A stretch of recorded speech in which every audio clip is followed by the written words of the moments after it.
Métodos empleados para la descolonización en África y Asia. En este momento se expondrán 4 ejemplos de diferentes métodos que se emplearon para la descolonización que se dio en gran parte en el siglo XX. El primer caso es el Vietnam. En la Indochina, esencialmente en Vietnam, la independencia se logró gracias a una lucha armada. Vietnam fue colonia francesa en la primera parte del siglo XX, pero en el transcurso de la Segunda Guerra Mundial, Japón, una potencia del eje, invade el país vietnamita y lo ocupa. Mientras esto ocurría, el comunista Ho Chi Minh creó la guerrilla Viet Minh, aunque principalmente la idea principal de ese Viet Minh no era que fuera una guerrilla, sino más bien un partido político. Rápidamente se convirtió a una guerrilla debido a la no inclusión del partido político en la ocupación japonesa. El grupo subversivo Viet Minh tuvo durante la Segunda Guerra Mundial el apoyo de los Estados Unidos, que en ese momento estaban presididos por Franklin Delano Roosevelt. Cuando la Segunda Guerra Mundial acaba y los japoneses se ven derrotados gracias a la ejecución del Proyecto Manhattan por parte de los norteamericanos, los guerrilleros del Viet Minh entran fácilmente a la ciudad de Hanoi, capital del país, donde Ho Chi Minh declara la independencia del país.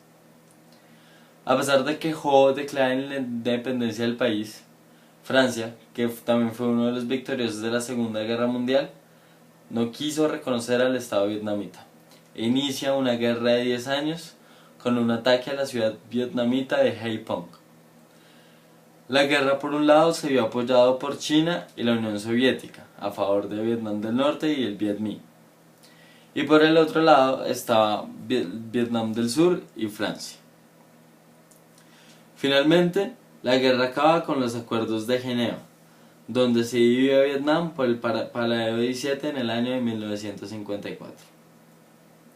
Acá se puede ver claramente cómo fue una independencia violenta y es un ejemplo válido para este caso.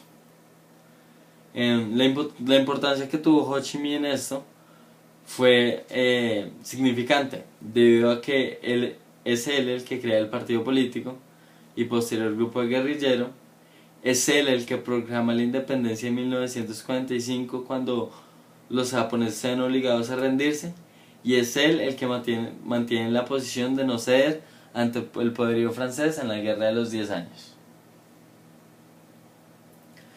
El segundo caso que tenemos acá es de una descolonización por parte de las élites. Es difícil hablar de una independencia solamente de las élites, porque generalmente todas las independencias incluyen a todo el pueblo y no solo élite. Pero un caso específico, aunque no se le puede decir independencia porque realmente no fue reconocida ni por la Unión, ni por la ONU, ni por Estados Unidos, ni por ningún país, pero sí en una parte se dio esa independencia y se terminó esa dependencia que tenía Rhodesia del Sur con su colonizadora, que era Gran Bretaña. Este país había tenido una autonomía política desde 1923 a cargo de un grupo de etnia blanca. En la década de los 50, el emergente nacionalismo en los países africanos hizo que la parte de color del país exigiera una independencia, en la cual ellos podrían manejar su propio país. Aquí vale la pena considerar que había un gran número de blancos en Rhodesia del Sur, pero aún así no supera a la comunidad negra, que en ese momento, en la década de los 50, reclamaba un manejo propio del país. La comunidad negra se comenzó a organizar políticamente.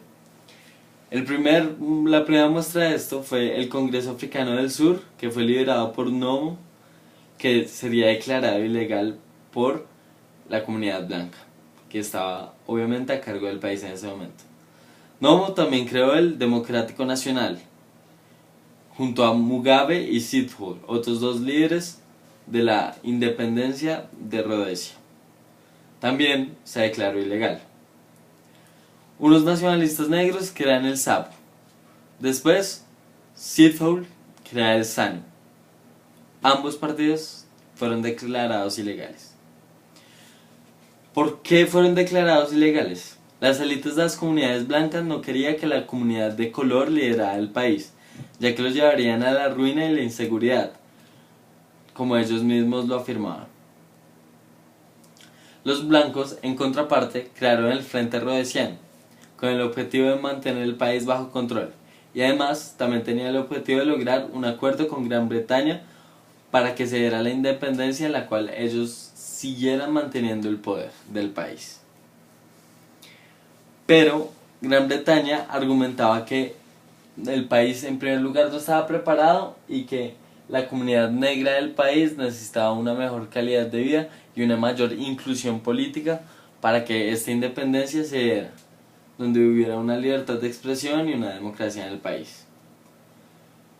Aunque finalmente no se dio ningún acuerdo entre ninguna de las dos partes y Ian Smith declaró la independencia unilateralmente por parte del Frente Rhodesiano, y todo esto derivaría en una lucha armada en el país que finalmente se vería derrotando a Ian Smith y la comunidad negra gobernaría el país desde la década de los 80. Este es un claro caso donde las élites querían mantener el poder, pero independizarse de su país colonizador, en este caso Gran Bretaña. En este caso en especial no hubo un líder tan significativo por parte de las élites, a pesar de que Ian Smith haya declarado la independencia y haya creado el Frente Rhodesiano. El tercer caso que vamos a ver es el de Zambia. Es un caso relativamente pacífico. ¿Por qué relativo? Porque en comparación con sus vecinos, Rhodesia no fue algo sangriento para llegar a su independencia. Pero vale la pena aclarar que por más pacífica que sea, una independencia muy difícilmente va a ser sin ningún disturbio o lucha armada. Zambia, pues como ya lo mencioné, al contrario que su vecino, tuvo una independencia relativamente pacífica debido a lo siguiente. En 1953, cuando Gran Bretaña quiso crear un país viable económicamente, además de socialmente, para la región de Rhodesia del Sur y Norte, y también para Nyasalandia, hoy Malawi, este intento no se dio, ya que al ver que el país del sur, que estaba muy atrasado en los dos factores, tanto económicos como social, decide crear la Federación de África Central, excluyendo a Rhodesia del Sur, incluyendo normalmente a Rhodesia del Norte, actual Zambia, y a Nyasalandia, actual Malawi. A pesar de que la unión se dio en el año, Caudán, líder del norte, decía que esto era un intento de Gran Bretaña de mantener el control con los blancos, con los élites blancos. Así que hubo pequeños brotes de violencia en 1961. Pero al verse presionada la Gran Bretaña en el año de 1962, hicieron una revisión constitucional en la cual la UNIP, que era el partido liderado por el líder Kaunda, queda satisfecho realmente. Y en 1964 se declara la independencia de Zambia y Malawi. En este caso la importancia del líder Kaunda fue grande, debido a que nunca se vio sometido a una federación y siempre estuvo reclamando sobre mejoras en la constitución, que finalmente decantaría en la independencia. Por último, al examinar el caso de Ghana, este se dio en un contexto de masas por lo siguiente. Debido a que Nkrumah, líder de Ghana, después de haber pertenecido al partido político UGCC, crea el CPP, Partido para la Convención del Pueblo. La idea de Nkrumah era la de alentar al gobierno inglés a que les dieran la independencia. Su ideal era que mediante protestas y boicots, liderados principalmente por los estudiantes y las clases trabajadoras, llegarían a esa independencia deseada. Gracias a acciones como las anteriores, en los cuales estudiantes y clases trabajadoras, principalmente en Accra, capital del país ganés, hacían manifestaciones. Nkrumah estuvo en la cárcel en 1951. Aún así, logró perpetrar, por así decirlo, su estadía en la cárcel y manejó el partido desde ahí, así que en 1952 tuvieron que sacarlo debido a la presión estudiantil y de las clases trabajadoras. Finalmente, se dieron elecciones en el año de 1954 y 1956, donde el Partido para la Convención del Pueblo venció fácilmente al UGCC, y finalmente Ghana obtendría su independencia el 7 de marzo de 1957, siendo este uno de los primeros países en lograr descolonizarse en lo que se le conoce la descolonización de África y Asia de la segunda mitad del siglo XX. Bueno, estos fueron 4 casos que se dieron en la descolonización de África y Asia: Vietnam, Rodesia del Sur, Zambia y Ghana.